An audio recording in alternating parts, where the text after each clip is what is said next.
You wanted the best. You've got the best podcast. The hottest podcast in the world. The Chris Voss Show, the preeminent podcast with guests so smart you may experience serious brain bleed.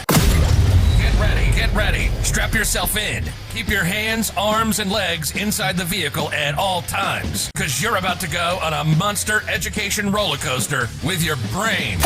Now, here's your host, Chris Voss. Hi, folks. Chris Voss here from the ChrisVossShow.com, the ChrisVossShow.com. Hey, we're wonderful to have you with us today and listening in. Thanks for coming by one more time to the Chris Voss Show. Make sure you go and watch all the 700 podcasts that we have. Listen to them, capture them. We might be doing some interesting things in the future where we might be doing like a throwback Thursday and bring Thursday old retro episodes back. We're trying to decide what we're going to do with that. We've got a whole dearth of amazing authors on the show, including the most amazing we have today, of course. We'll be talking about him in a second.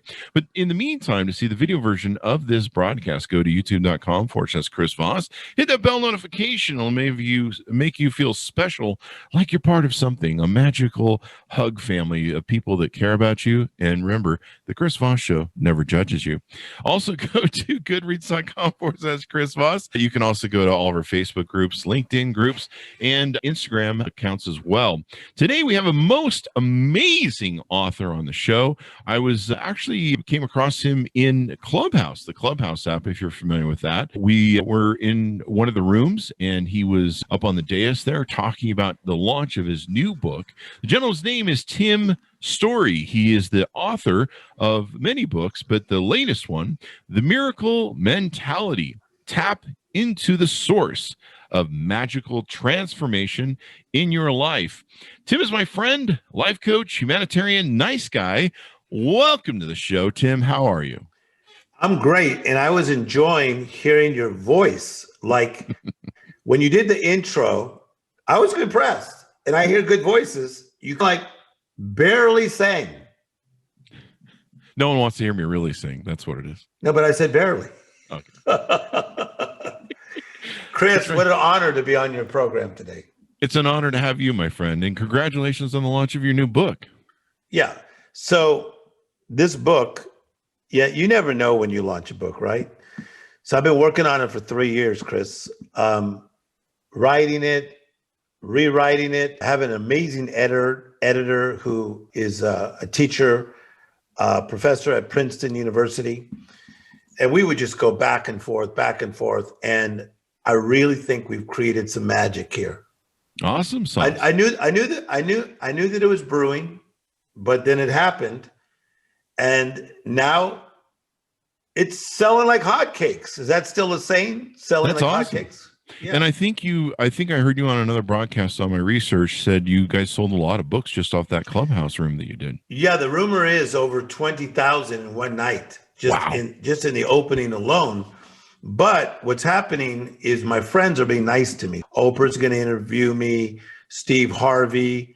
I'm going to do NBC Today Show in 3 days, then ABC Good Morning America, then my buddy Gail King. So we're just going to roll. Just go help people to try to build up their mentality in the midst of all this mess we've been dealing with. That's awesome sauce. In fact, I've seen Gail on Clubhouse as well. Give us your plug so people can find you on the interwebs, check out your website, and order up the book. I think the easiest thing, Chris, is just Tim Storey, but it's STOREY.com. So timstory.com. Then you'll find out what I do, and we'll talk about the books, and then we'll talk about it later. But timstory.com. There you go. So do you want to talk about what motivated you to write the book, or do you want to talk more about what you do right now? Because you mentioned you might want to talk about it later. I'm open to it. You asked me the question, and I will answer because this is the Chris Voss Show. Let's move some books first. How about that? So Okay. Tell me why you wrote this book. All right. So can I pick it up and show it? Yes. Okay, watch this. Yes, please. Do you feel the magic? Oh, I feel it. I can coming feel the near you. magic. It's coming near you. It's coming near you. It's like 3D. It's just amazing. So, Chris, being that we're friends, look at this first chapter, Discovering the Miracle Mentality. Here's what I found out. Little kids, they love to imagine. They love to believe that there's more to life than what they see. You would agree with that? Oh, yeah. Because when I go speak at these schools for kids that are like 6 and 7 years of age, because I speak to all ages, and I'll say, "What do you want to be?" An astronaut, little girl, a ballerina. It's something like magical. So discovering your miracle mentality. And then I talk about chapter 2, toiling in the mundane, the messy, and the mad. Here's what happens to us. We start off as kids with these magical thoughts. And then guess what happens? Life interruptions start to hit you. Maybe you're a kid, find out you got asthma. Maybe you're a kid, your parents get divorced. Maybe you're a kid, something bad happens to you. Maybe you get bullied. And I find that what happens is that all of a sudden people go from what I call the recovery zone, okay, which is like stuff they're going through, and they're so deep into that recovery zone, they have a hard time going into what I call the discovery zone. Mm-hmm. So as adults, most people that I know don't spend much time in the discovery zone. So I'm teaching you in this book how to realign yourself with your miracle mentality. There you go. We lose that innocence that we had as a child when we look at the world as in a great thing of possibilities and wonderment and curiosity and learning, and then we get jaded as adults, don't we? No doubt about it. And you use some amazing synonyms. It's like you walk around with a dictionary. It's not too bad. I went to public school otherwise, but that was good. Because I'm a bit of a wordsmith, man. You were just laying down every synonym right there. But there's no doubt about it. We lose this wonderment. And what I talk about in the book is we have to live in the mundane. The mundane is trash day, throw your trash. Got to wash your dishes.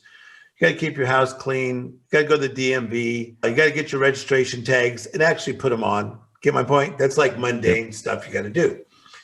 But when these life interruptions happen, from life coaching people for over 30 years, I find that the messy gets into their mundane, okay? And now you got the mundane and the messy.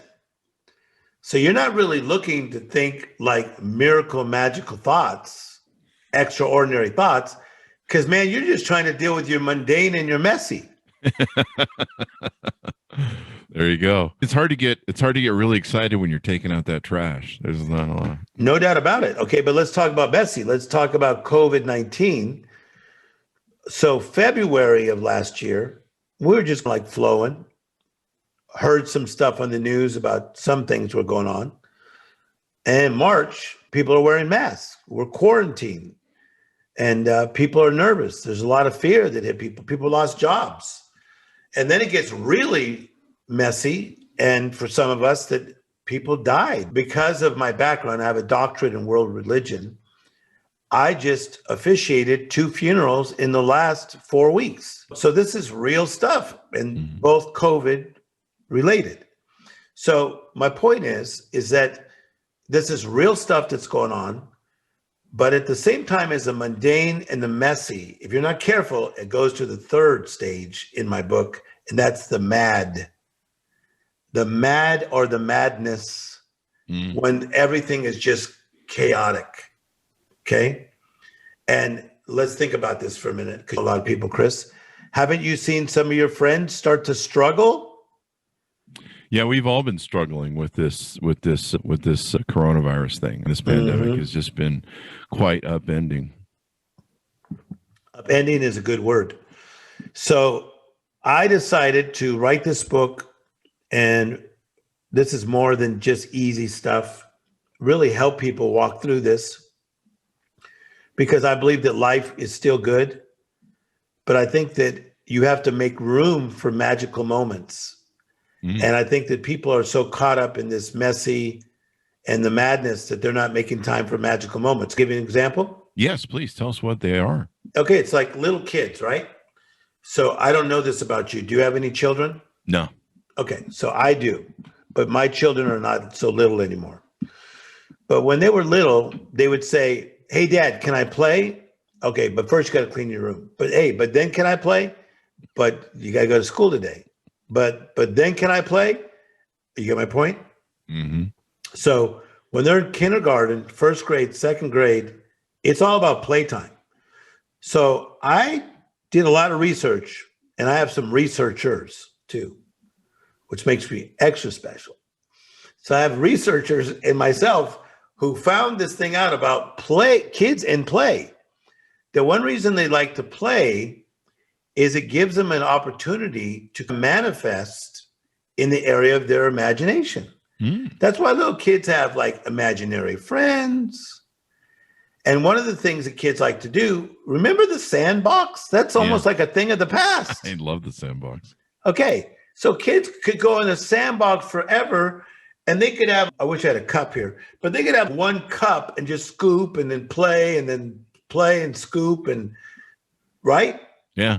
Okay, so I think that as adults, we almost lose that time that when we were kids was like our playtime. And some silly person will say, I still got mine. I like to go have drinks with the boys. I'm not talking about that. That's more of a social life.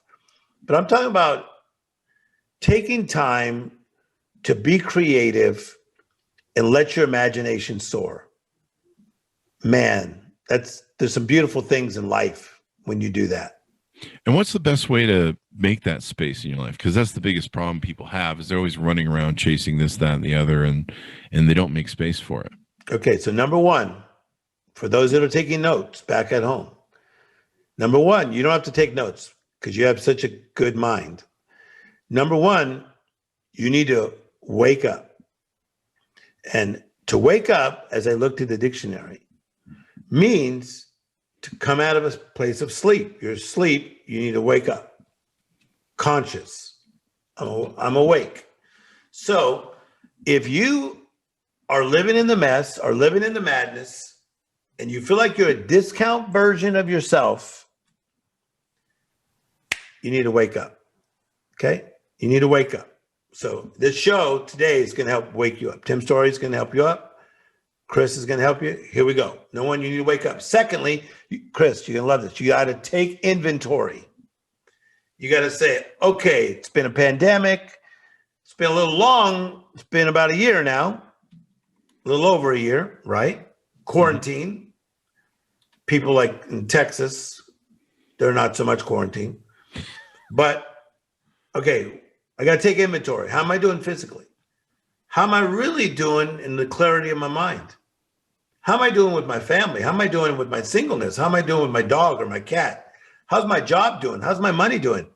So you wake up. Secondly, you take inventory. Ooh, this is good because the inventory is tough because people don't like to really look at the facts. Sometimes that mirror isn't as glamorous as you want it to be. Okay. Third, it's so powerful. You have to partner with the right people, Chris. You got to partner with the right people. All it takes is one bad apple to spoil the whole bunch, to quote Donny Osmond. Mm-hmm. That was a song. I grew up watching him as a kid. I think I was a teenager when the Osmonds were on. Yeah. So partnering is really important then, right? You got to partner with the right people. Okay. And what do I mean by that? You need to get around people that have a positive mindset, that in the midst of everything that we're going through, that they are speaking positive words to you. If you're ill, like, hey, what do we need to do? We'll help you get better. Or your daughter's acting up. Hey, let's try to get them through. So you have to partner with people with the right mindset, that have the right mindset, okay? And have the right motives. Okay, so mindset and motives are very important in this whole partnering with the right people. So you become awake, take inventory, partner with the right people. Then here's what you need. You need principles. Principles? I need to have principles too? Principles, yeah. Like principles are in this book. I talk about having character, honoring your word, prospering where you're planted. It's almost like Stephen Covey's book, like his book that he did on the principles. That was a good book. John Maxwell writes good books on principles, but this has all kinds of principles, and it has an assessment area where you could assess where you think you are with your principles. So what are your standards? What do you live by? So for me, I'm a Bible guy. So I like to read the Psalms and the Proverbs, and I do that every single day. So I put certain principles into my soul so that my principles will create a practice. Okay. So you have to have the right principles. Okay. Out of the right principles, now you create the right plan. And I'm going to tell you, because I've been coaching people 30 years, you cannot create the best plan unless you're clear in your mind, clear the clutter, okay? You got to have the right principles before you start writing down that right plan. Do you like this so far? I love it. I love it. These are great. Wake up, take inventory, partner with the right people, principles, and plan. Yeah, get out of the right plan. I think people are making plans from a bad place. Never make decisions from a bad place. Big decisions. What's that old saying? If you don't plan, if you fail to plan. Clearly I didn't plan this. If you fail to plan, you plan to fail. There you go. But Chris, this is what I do for a living. So just be Chris Voss, okay? Don't try to get in my lane, buddy. I'll stay in my lane. That's like telling Tony Robbins, hey, Tony, let me tell you about the principles of power. I pulled a George Bush. I was totally turning it the other way, the wrong way in my head. If you fool me once, if you fool me once. When he did that, it was funny. I've seen that video, Chris. This is a side of me that people don't know. I've never said it on anybody else's show. I've seen that video about 10 times on YouTube because it's so cute. Yeah. Because I like George Bush. In fact, his daughter Jenna is interviewing me on Thursday. That's awesome. On the NBC Today show. Nice. So I like the Bushes. They've been nice to me. But anyway, I've seen that video about 10 times because it was funny. All right. So principles, then the plan. The plan is so important. Chris Voss. Because life is still excellent. But what's your plan? So why do I need the right plan, Tim? Because this pandemic has created 3 things. Ooh, the motivator is going to motivate. Number 1, delays. Ooh, we've been delayed. Mm-hmm. I'm in line. Everywhere I go, I'm in line. I'm in line and I have a mask. And I'm got to be 6 feet back. Look. I've had my shots, so you're fine. Okay. Mostly rabies, though. I'm coming closer. Okay, so watch. We've all had delays. We've all had denials. Mm. Ooh, delays are one thing. Denials, that can hurt. Denied of a job. Ooh, look at this. Denied, it was your graduation, you can't walk it? What?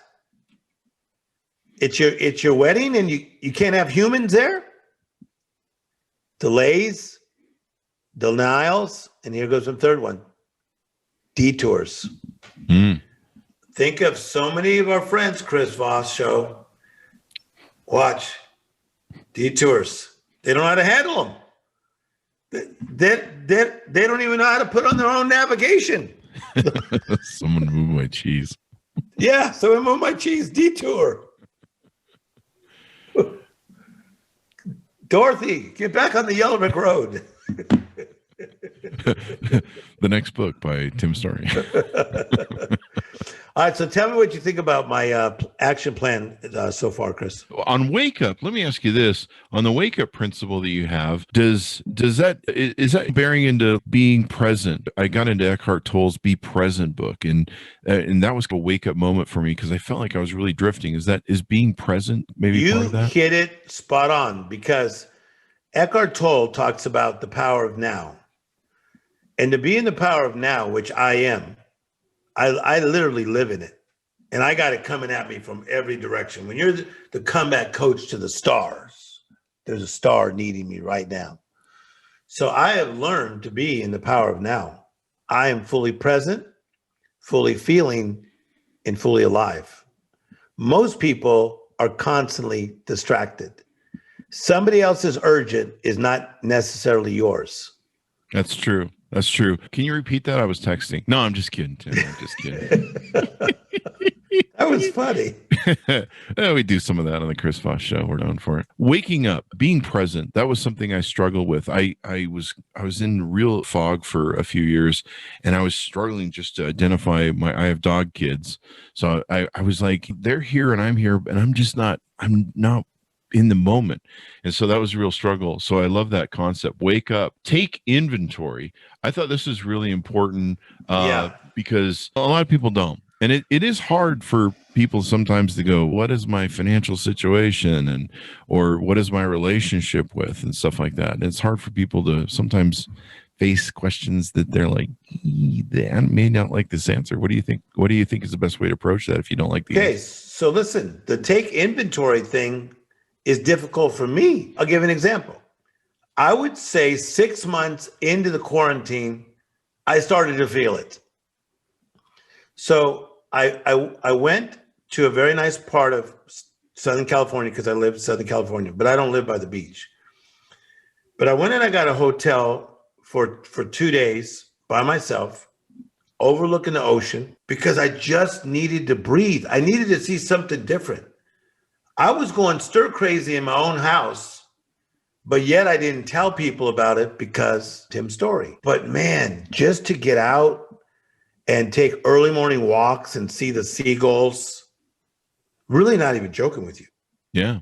And then to go to a little restaurant and have my mask on. And one of my buddies, a guy who's a creative, met me for dinner one night. It was just nice to talk to a human being like that.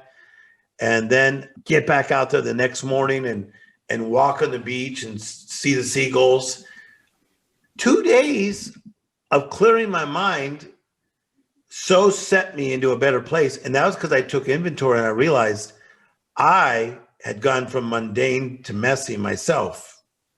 Mm-hmm. And so, taking inventory is not always easy, but we got to do it. I used to do that too. I learned as an entrepreneur that when I get burnout or fried, instead of trying to do that once a year vacation thing, I take weekend vacations like you did. I go down to Santa Monica's Fairmont and get a room there. And I would open up the windows and literally sometimes strip the bed, put it on the little patio there so I could fall asleep or listen to the waves crashing. I'm smirking because you just mentioned one of my getaway places, that hotel. Yeah. So my friend runs the Bungalow, which is that nice restaurant outside that overlooks the ocean. The famous Brent Bolthouse, whose parents, his in-laws, are part owners of the Golden State Warriors. That's one of my best friends of 25 years who has the Bungalow. So I love the Fairmont. Then you got to cross the traffic light to get across the street. But how beautiful is that stretch? Oh, it's beautiful. And then you go to the left, look to the left, and you see the Ferris wheel over there, don't you? Yeah. If I can't get in the Fairmont, I go to the Lowe's down the block. Another great place. Yeah. Beautiful. I love going in the atrium of that place, and they have the whole line of the palm trees. Do you see how you're feeling better just thinking about it? Yeah. In fact, I gotta go, Tim. I'm going to the. Oh my God, ladies and gentlemen, I'll finish off the Chris Voss Show. This is Tim Voss. Just meet me there, Tim. We'll have lunch. And we'll finish recording. It's Tim Voss, the brother you've never heard about. We'll just meet at the Fairmont, and we'll do the rest of the show there. Do the rest of the show there. My goodness. I'll do the show live. So partnering with the right people, I love this part too. When everything started falling, events started canceling. The Chris Voss Show, we do a lot of events, CES, shows, South by Southwest. We have massive sponsors, massive packages that we do, and we take the show basically remote. And so we bring in a lot of money doing that, speaking, of course, and all that stuff that we all lost. Yes. And so watching just the domino slowly fall of just money evaporating for the year was just, it was hard to deal with. And I entered this kind of little dark depression. And one of my friends, Robert Scoble, he put on Facebook, he said, here's what you do right now. It's real simple. Here's what you do right now. You either find a lifter or you be a lifter. One of those two things. Ooh. Decide what you're going to be and go do it. Is that his original saying? I believe so. I'd have to check with him. We're good friends, so I'll ask him for you. Find a lifter. Or be a lifter. Or be a lifter. Yeah. And that got me out of my funk. It took me a little, I had to fake it till I make it. And so I said, look, okay, he's always my lifter. And so I said, what assets do I have? I took an inventory, like you said. And I said, you know what? I have the Chris Voss Show. I have an audience. I have people listen to me all over social media platforms. People love you. I don't know about that. Let's not push it. But I've heard that. I think it's more like disgust and hate, but still they follow me because they want to see when the car is going to crash and burn. I've seen those tweets on Twitter. Actually, they're funny. But anyway, I took inventory and I said, what can I do? Well, what am I good at? And I'm like, yes. I'm good at being a lifter. I'm good at being an inspirer. I'm good at being there. So I've just got to fake it till I make it. And I did a bunch of shows that were really hard to do. It was really hard to get in the lifter gear because I really wasn't in the thing. But I knew if I pushed it, that if I worked to try and be a lifter, and what's nice is I lost a lot of my companies that we built over 20 years, a bunch of them with the crash in 2008. And yes. I had a toolbox that I learned from there after I had to reinvent myself and become someone new and establish new companies. And so I fell back in that toolbox and went, okay, I know how to do this. This was hard in 2008, but now I know what to do right now. And so I started digging out of that toolbox and sharing out on the podcast. And the first 3 or 4 episodes were really hard to do because I was trying to be a lifter. And I'm like, I'm not really the guy who should be lifting right now. But I hear you. That really helped me. And eventually we got really good shows, gave people really good data, and hopefully we helped some people through that. Chris, it is so true what you're saying. And so whether you want to call it karma or you reap what you sow, there's no doubt about it, is that what you make happen for someone else, life will make happen for you. That's true. So my life since I was a teenager is I've been a humanitarian. I've now been to 75 countries of the world, helping change people's lives. And I could be like half blown up in my personal life. And when I would still give back, it's amazing how healing that was. Mm-hmm. So I think it's a law, wherever you think it comes from. Yeah, I believe it comes from God, but I believe you reap what you sow, and there's no doubt about it. And I think that even in people's pain, that they should be a lifter. Yeah, definitely. And one of the things that came out of it is we changed the format of the show. We opened it up to all authors and even nonfiction people. And we've done a lot of social justice shows and helped people do better. And I think we changed the world more now. I love this show more than ever in all the years I've been doing it. Principles was an important thing. Do we want to get rid of people that are the emotional vampires, the drama vampires, the negative vampires, the manipulators in our life? I'm gonna make this really cool, because a lot of people speak on these topics, and that's what they always like to go to. Get rid of the haters. Okay. So I'm going to give you the 3 levels of people that we usually deal with. And this is going to sound very simplistic, but I dialogued with an amazing therapist who's just brilliant at that crazy level about this. And she says, Tim, this is so good. So number 1, first level of intimacy of people is the casual. Hey, Chris, this is Tim. Tim, this is Chris. You like bass fishing? So do I. Oh my God, we should go bass fishing. You're from North Carolina? I'm from North Carolina. That's like the casual friend. That's what we just encounter all the time. The second level of connection, human connection, is the intimate. Now, many times the intimate, you did not vote those people in. They're your family. Okay? I've seen this movie. All right. You're going to have to see them at Thanksgiving and Christmas for sure. That's your intimate. Could be your brother. If you're 2 boys, you had to sleep in the same room. Sister had to sleep in the same room. You really didn't have that much in common, but they're intimate. They got the same last name. And then you got some cousins. Oh my God. Then you guys may have to do a once a year family reunion, and I'll put the Voss family. Isn't this great? Yeah. That's the challenge. Is that intimate place is where people get jacked up. Because many times they share their secrets with people just because they're their family, or it's their cousin, or it's their coworker, or it's somebody else that has a similar platform as you, doing business and an entrepreneur and all the things that Chris Voss does. And I think that people get entangled with the wrong people, okay, in that intimate level because they're not making the right choices. I'm a pro at this, trust me. The third level is the invited guest. Ooh, this is so good.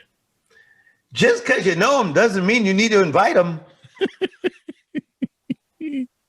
I just officiated a wedding. There's a show on HGTV, okay? And they have it's called Flip or Flop. The lady on the show, Christina, is my great friend, okay? And so don't say anything because she's my great friend. Now, she also has another show, Christina Life by Design. Her best friend, Cassie, got married, and I officiated the wedding. Okay? Awesome. So, because I do stuff like that. So I'm going to tell a story about this. So I was talking to her, and I said, how many people are coming to the wedding? So she gave me the amount. Okay? But she has a lot of friends because she's one of the most amazing women I know, Cassie. But she can only invite so many people because she can only invite so many people. That's interesting, right? Same thing in our life.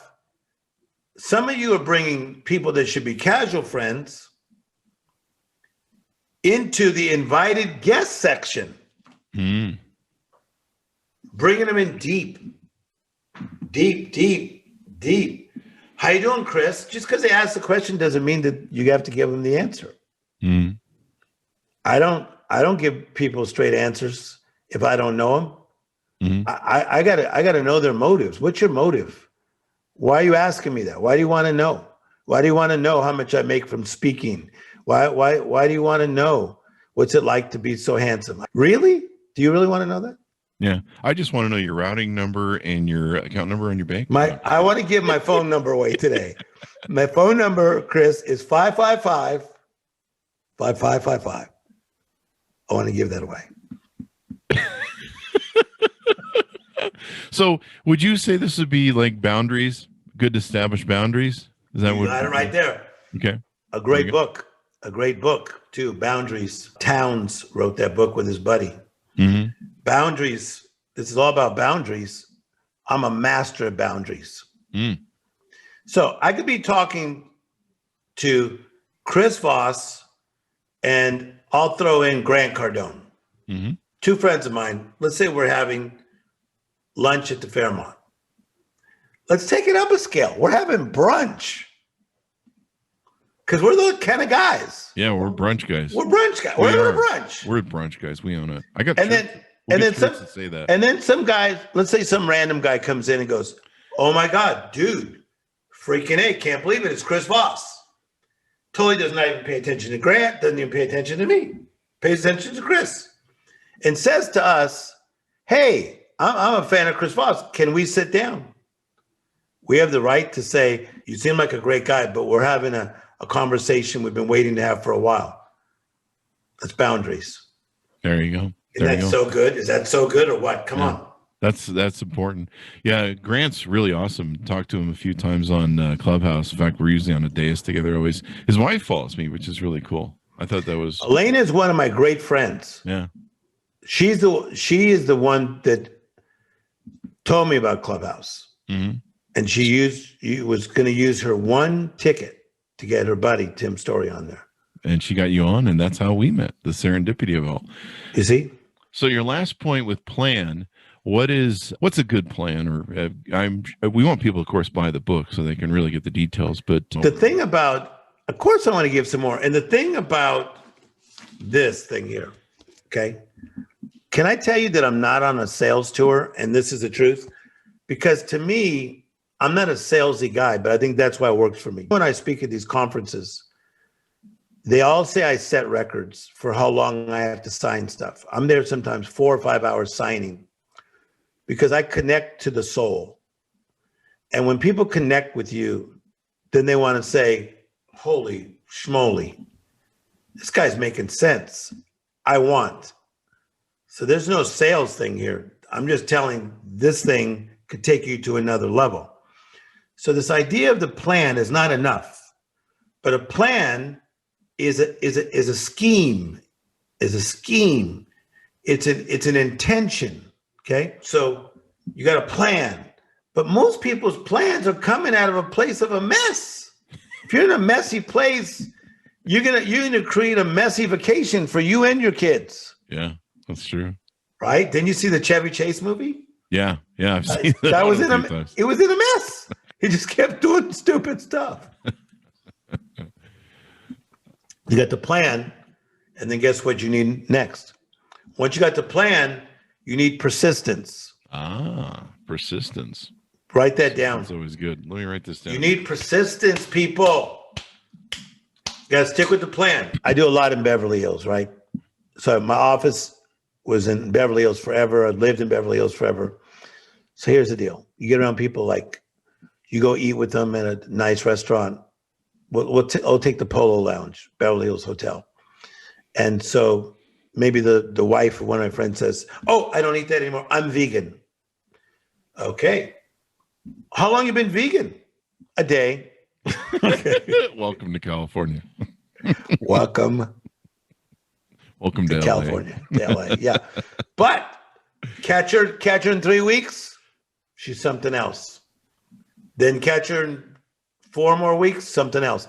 So common, not just with women, men, just people in general. You got to be persistent. Mm-hmm. You got to keep on keeping on, right? You know, I got to learn how to push through. I do that different thing though, but it's mostly with my multiple personalities. Me and my psychiatrists are working on that. But the multiple personality thing is working for you because you see your wit is everywhere. You're like a Jim Carrey with a slower delivery. Yeah. He drinks more coffee than I do. That's what it is. But as long as my psychiatrist and the judge says, as long as I stay away from the voices that say kill, kill, kill, that personality, I'm okay. Exactly. Yeah. Yes, and you're allowed to be on the air still. My parole agent's in the other room, so he's just waiting for me. So this is awesome. Persistence, because if you fail to plan, you plan to fail, and if you're not persistent about that planning and executing, you're not get back up. See, I think so many people, like, let me tell you a confession. All right, here we go, guys. We're about to get the confession from Tim. This is a confession. So I am not a great snow skier. I have been 2 times. The first time I took lessons, the first day. Second day, I went out there and I did something where they call snow plowing. I basically just did this, okay? So it was all guys who do well in life. And they're like, come on, Tim. Whoa, Tim Storey. What? Come on. This is not what I expected. They're like, okay, I'm from Compton. That's not really what we aspire to become. Snow skiers. Are you with me? Oh, yeah. I grew up in SoCal. I was not into skiing. I still am not into skiing. Okay, but just here this. So the second time I went skiing, okay, I'm trying to tell you, it wasn't much better. I was still like snow plowing. I was a little afraid, but guess what? They were little kids. Whew, whew, zoop, zoop. I think one went through my leg. Whew. That's what the sticks are for, to hit them with when they go by. 100%. Yeah, you gotta trip them up. But show them. So now I got these friends of mine, fancy friends. And they all want to keep taking me snow skiing. And I've decided to stop avoiding it. So I probably within the next 2 weeks, because it's still that season here in California, am going to go up to those mountains up there, to Big Bear. And I'm going to take lessons, or I might go to Utah or somewhere, and I'm, doggone it, Chris, I'm going to be persistent. Mm-hmm.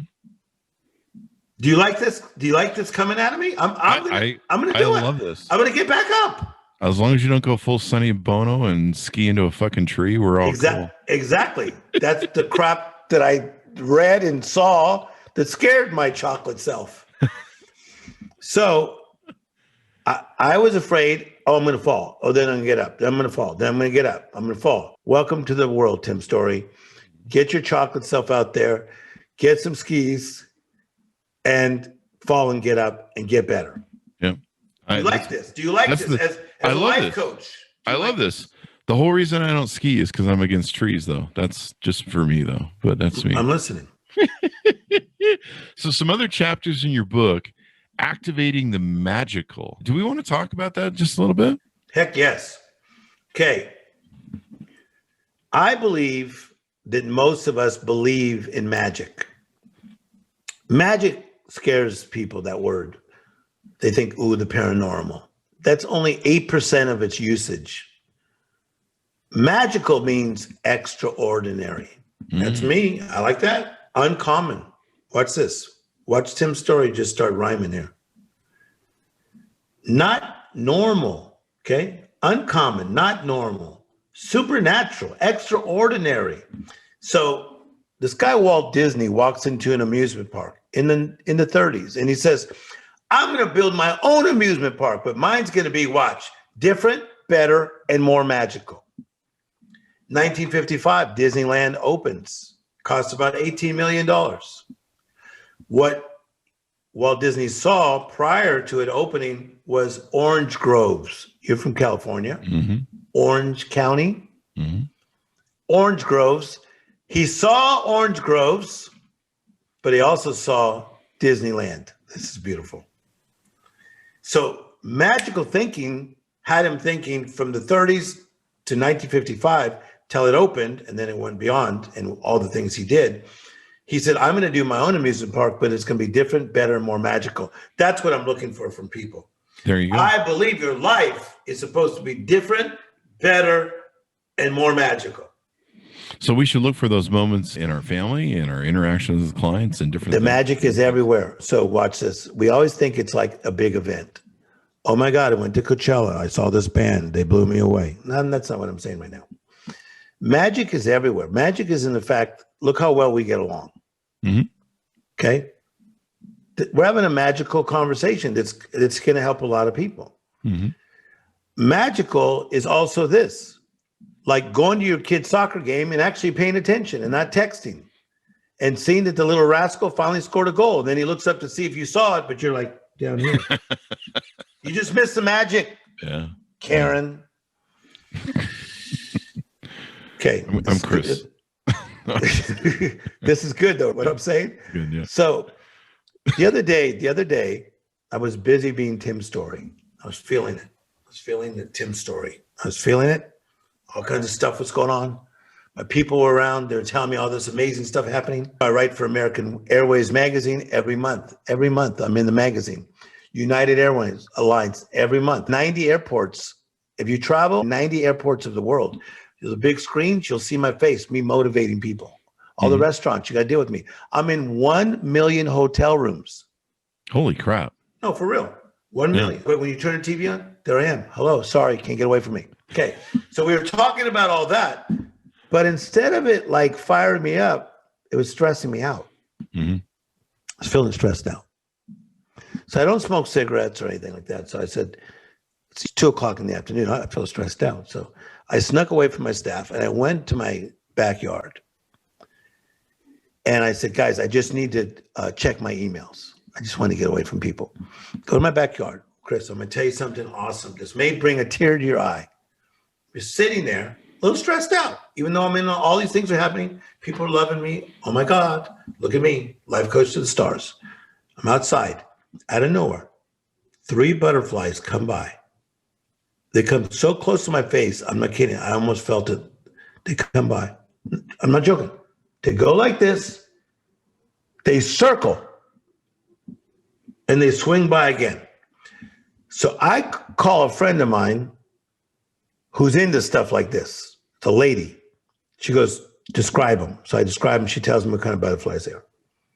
She goes, that is so unusual to see three like that together. And she explained all these different things that we won't talk about right now, but she explained all these things about butterflies. So I feel that if I had had my head down, just caught up in all my craziness of life that hits me sometimes, it hits us all, I would have missed the magic. Yeah, most definitely. Most definitely. That was a cool thing. And then it was almost like they said, let's go back. He's awesome. And they curl back. Yeah. Maybe they needed magic. Coaching, though. Maybe that was. That could have been it. Probably that needs some butterfly coaching. So the magical, Chris, is not just like way out there, I'm going to be. No, the magic is in I'm alive. Man, I'm alive. Mm-hmm. I've been through so much in life. My father died when I was 10. My brother died at an early age. My sister died in a car accident where a friend was driving. Out of 7 people in our families, 3 have passed away. I could have woke up today just being pissed. Mm-hmm. Like, I don't need this crap. But no, I look for the magic. Yeah. You got to look for the magic. I remember when my dog, I had my husky had cancer for 1.5 years, and I was hospice carrying her, and I was really angry about a lot of things, and I don't think I was dealing with it well. And a lot of times she would just come by once a day, go potty outside, come back in, and she didn't want to be messed with when she was going through what she was going through. She was old too. She's kind of like I am now. She's like, don't mess with me. I just leave me alone. Let me sleep. And so a lot of those moments went by when she would finally come out, and I wouldn't try and jump on them and go, let's spend some magical time together. And so now I love this already, but keep coming. But I love this already. And so now with my dogs that I have now, I try and take moments out when I'm in my day where we go play in the yard, and I schedule time. I go, we've got to go at least spend 15 minutes with the dogs outside. Yeah. And I look at them and I pet them and I look in their eyes and I make connections, and I think about how beautiful and great it is that they're in my life right now and how blessed I really am. And it really helps me focus on them, their importance to me, my love of them. And they're trying to have that sort of same connection with me too. They're looking at me going, Dad, look at us, play with us. Don't walk by as you're going to the bathroom or whatever I'm doing, go in the kitchen. Well, here, spend some time with us. And so, yeah, these magical moments that we spend, and sometimes they're over an instant. But I love what you're saying, because you were in a bit of a mess with your dog. I almost wish there was a different name besides dogs, because I think you did say something like a phrase, husky, but also my pet kids, gosh, my dog kids. Yeah, your dog kids. I'm not kidding. Some of my friends that have dogs, they are like such a blessing to their lives. Mm-hmm. And I see the connection. If I didn't travel so much, I would get a dog, but I travel too much. And so I can't, but what a blessing that a pet kid can be. But you had to rise up and take inventory and say, come on, Chris, step up your attitude here. There's still some magic in the middle of this tough situation. Yeah. So I think we're helping people today. I think we're telling them that in the midst of their setback, they don't have to sit there, don't settle there, don't cement yourself in that setback, but get up, that life is still magical, life is still good. No matter what you're facing, it could be really crappy stuff, that there are still some great moments. And right when you think life is not great, look around at kids. Pay attention to them at Target or Walmart or the shopping center and see that they're still moving, they're still flowing. They got a look in their eye. They're still asking for ice cream and toys. And even though your life feels like it sucks, look at the future. Meaning these kids coming up, man. Yeah, we got to get back to that wonderment, that curiosity, that love of life. And I try and look in my dog's eyes. I try and spend time with them. I try and connect. And just like we talked about with the wake up point, several things. I just want to touch on some of the chapters here, and people should really check this out in the book. You touch on parenting, love relationships, friendships, work career, money, health.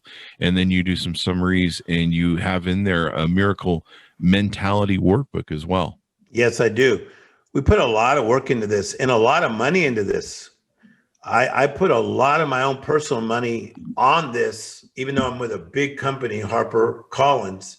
I put a lot of my own personal money to get the right researchers to take this book to this level. I am so excited about this book, and I get to be around a lot of bright people like yourself. And so some of my people that they do things at a crazy level, what they've come back and said about this book is really touched my heart. Holy crap, Tim.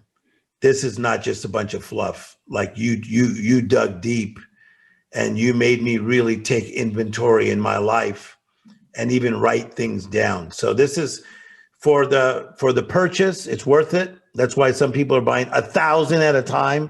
I don't know other books that someone could say, yeah, I know people that are buying 1,000 at a time. It's usually people that have a lot of employees. But why don't you buy two? Do a twofer. Get one for you and do one, because of what your friend said, to be a life lifter. Mm-hmm. That'd be a cool thing, right, Chris? Definitely. If people did one for themselves and one for somebody else. Mm-hmm. That's what happened on Clubhouse. People started going wild. And one guy said, I'm going to buy 5. Then the guy said, I'm buying 50. Then it went up. They started going, I'm buying 500. I'm buying 500. It just took off. I love that platform. It's so awesome. So as we go out, Tim, anything more you want to touch on or share with us before we go? I just want to tell you, I enjoy your work, and I look forward to get to know you better. And maybe we'll collaborate and do some brilliant stuff, kind of like Ebony and Ivory. Mm-hmm. It's a song. Yeah, I know. I grew up in that. I grew up in the 80s too. And so I'm proud of you, Chris, and your journey and who you are. And then I'm sure you've had times where you failed and had to get yourself back up. And thank you for doing that and spreading the love. And it's a privilege to be on your show today. Thank you. And I'm proud of you too. And thank you for spending time with us today, inspiring us and taking us to the next level. You're welcome. There you go. Thanks very much, Tim. It's been awesome to have you on. We're all going to be ordering your book. Order Tim's book up from wherever you want on the interwebs. Give us your plugs before I go out too, Tim, so people can look you up on .com. Storey.com. So STOREY.com. But the Miracle Mentality book, look, the Miracle Mentality book, it's everywhere. It's all over Target. It's all over Walmart. My friends, it's all over the airport stores. That's not easy to do. Mm-hmm. And so my friends who go to Target, a lot of them do, I guess, and Walmart, they're taking pictures nonstop and sending it. But you can get it on Amazon, and it's also on audio, and you get to hear my voice. There you go. I love that. So you could just be like resting. I'm talking to you. I'm telling you about your life like that. I'm just reading to you. I love it when authors do their own audiobooks. I love it. Yes. Because there's just the richness and nativeness to it where came from my soul. No one can speak those words except for the author, really. Came from my soul. Yeah, there you go. And then we can watch for you to be with Oprah soon. All that stuff. Yeah, I've been with her many, many times. I'm in her new book. I get to speak on some of her tours, in her documentary, all kinds of Oprah stuff. Me and her are real friends. Yeah, she's great. She's great. She's awesome. There you go, guys. So check it out. Order the book up from wherever you can. And as Tim said, order multiple copies. Give them away. Pay it forward. The Miracle Mentality. Tap into the source of magical transformation in your life. We definitely need that this time of thing, and use it to lift other people as well. Thanks to my audience for tuning in. Be sure to go to youtube.com/Chris Voss. Hit that bell ding notification. Go to goodreads.com/Chris Voss. Go to all the LinkedIn accounts and all the Facebook groups and accounts and all the multiple accounts on Instagram as well. See us on Clubhouse. I think I've seen Tim on there quite a few times, so hopefully you'll be on there some more. Yeah. I'll talk to you later. You could tell me which groups I should get involved in because I don't know much about it. Sounds good. Thanks so much for tuning in. Be safe. Wear your mask. We'll see you guys next time.